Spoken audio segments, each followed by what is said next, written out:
बिस्मिल्लाहिर्रहमानिर्रहीम अस्सलाम वालेकुम। आपको इन्फो टीवी में खुशामदीद कहते हैं। आज की वीडियो बहुत इंपॉर्टेंट है उन लोगों के लिए जो सऊदी अरब के अंदर से यूएई जाना चाहते हैं।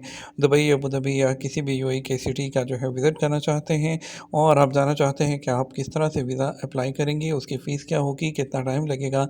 तो चलिए शुरू करते हैं।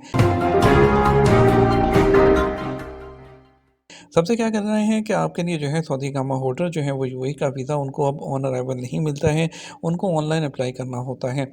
ऑनलाइन अप्लाई करने के लिए सबसे पहले बात करते हैं रिक्वायरमेंट की। तो रिक्वायरमेंट जो है दुबई का जो विज़िट वीज़ा है वो अप्लाई करने के लिए आपका जो ओरिजिनल इकामा है वो 3 माह का वैलिड होना चाहिए। ठीक है, आपका पासपोर्ट 6 माह तक वैलिड होना चाहिए। इकामा जो है जो इशू है एटलीस्ट जो है 12 महीने ट्रैवल से पहले होना चाहिए। ठीक है, उनके लिए जो कि जो इस वीज़ा के लिए एलिजिबल होते हैं। एक फ़ोटो, ठीक है, उसके बाद ID card issued from your home country, जैसे कि सीएनआईसी आईडी कार्ड पाकिस्तान में होता है, वो आपके पास होना चाहिए। प्रोफेशन इज़ जो है must not be change after getting the visa, यानी कि आपका जो वीज़ा लेने के बाद जो प्रोफेशन है वो चेंज ना करवाएं। ठीक है, यानी कि अगर किसी का कोई प्रोफेशन था, वीज़ा पहले ले लिया, उसके बाद जब वीज़ा लग जाए तो उसके बाद प्रोफेशन चेंज हो जाए, ऐसा नहीं होना चाहिए। ठीक है, और उसके बाद बात करें आपने अप्लाई किस तरह से करना है। आपको सबसे पहले जो है जो GDRFA जो उनकी वेबसाइट है जो यूएई की ऑफिशियल, उस पर जाना है।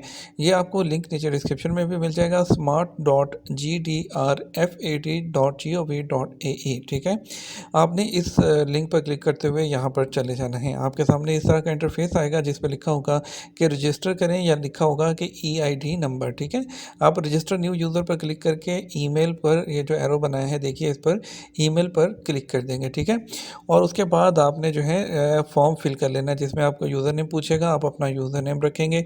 ठीक है, उसके बाद अपना फर्स्ट नेम लास्ट नेम रखेंगे और उसके बाद अपनी ईमेल आईडी जो आपकी है, आपकी डेट ऑफ बर्थ, अपना पासवर्ड रखेंगे आप और पासवर्ड की कंफर्मेशन आप लिख देंगे। ठीक है, उसके बाद आपने क्लिक कर देना है सेंड OTP पर। ठीक है, जैसे आप सेंड OTP पर जो है वो क्लिक करेंगे, आपको जो मैसेज आएगा आपने जो है उसको वहाँ पर एंटर कर देना है। एंटर करने के बाद आपके पास जब आपके नेक्स्ट ऑप्शन है, आपके पास आएगी न्यू एप्लीकेशन की। ठीक है, और एक एग्जिस्टिंग एप्लीकेशन की, आपने न्यू एप्लीकेशन पर क्लिक कर देना है और उसके बाद न्यू एप्लीकेशन पर टिक करने के बाद नीचे आपने यहाँ पर सेलेक्ट कर लेना है न्यू GCC परमिट। ठीक है, और न्यू GCC एंट्री परमिट। उसके बाद आपने क्या करना है, आपने अप्लाई पर क्लिक कर देना है। ठीक है, जैसे ही आप अप्लाई पर क्लिक करेंगे, आपने सबसे पहले आपने न्यू एप्लीकेंट पे क्लिक किया, उसके बाद न्यू एप्लीकेंट के बाद आपके पास 2 ऑप्शन जो आएंगे, न्यू एप्लीकेशन या एग्जिस्टिंग एप्लीकेशन।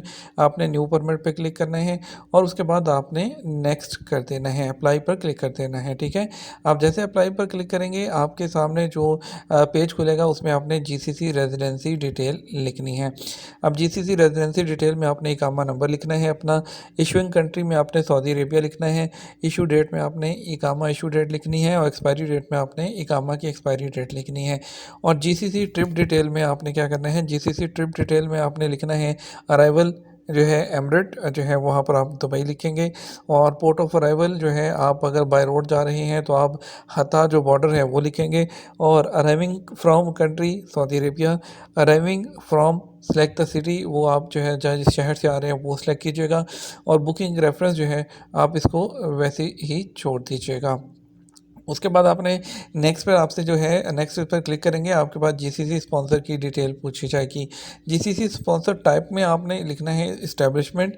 ठीक है, इंटर द नेम, आपने आप वहाँ पर अपना जो एम्प्लॉयर है, कफील है, कंपनी है, उसका नाम वहाँ पर मेंशन कर देना है। ठीक है, उसके बाद अगली डिटेल आपके पास पासपोर्ट की डिटेल है, वहाँ पर आपने अपना पासपोर्ट टाइप में normal, passport number, current nationality India Pakistan Bangladesh जो भी आपकी है, और सर्च डाटा पर क्लिक कर देना है।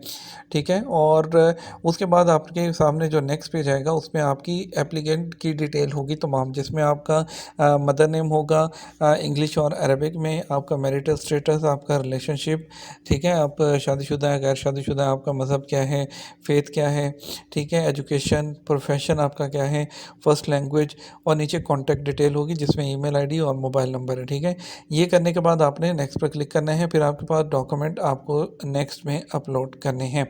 नेक्स्ट में डॉक्यूमेंट डॉक्यूमेंट अपलोड करने हैं, जिसमें आपको जो है डॉक्यूमेंट में आपने आईडी कार्ड की कॉपी, ठीक है, और इकामा की जो कॉपी होती है, आपका बर्थ सर्टिफिकेट, अगर साथ में बच्चे हैं तो अपनी एक पिक्चर, और उसके अलावा जो इकामा है, पासपोर्ट के पहले पेज की कॉपी, और बाई एयर जा रहे हैं तो एयर टिकट की कॉपी आपने जो है अपलोड कर देनी है।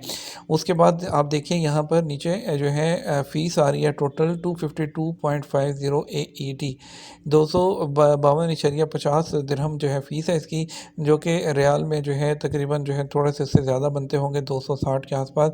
ये फ़ीस नॉन रिफंडेबल होती है। जैसे आपने जो जो इस पर क्लिक करेंगे, नीचे पे की ऑप्शन है, पे पर क्लिक करेंगे तो आपके पास जो है आप अपना डेबिट या क्रेडिट कार्ड से इसकी फ़ीस पे करेंगे तो आपके जो वीज़ा है, एप्लीकेशन है, वो सबमिट हो जाएंगे। वीज़ा इशू में 1 दिन लगता है। वीज़ा जैसे इशू होगा उसकी ईमेल जो है ई वीज़ा के आपके ईमेल आईडी पर आपको मिल जाएगी, आप उसको प्रिंट करके तो आप अपने वीज़ा को आप ट्रैवल कर सकते हैं। एक सिंपल सा प्रोसीजर है। उम्मीद करते हैं आपको पसंद आई होगी वीडियो को दूसरे दोस्तों के साथ शेयर भी कीजिएगा। अपना ख्याल रखिएगा। अस्सलाम वालेकुम।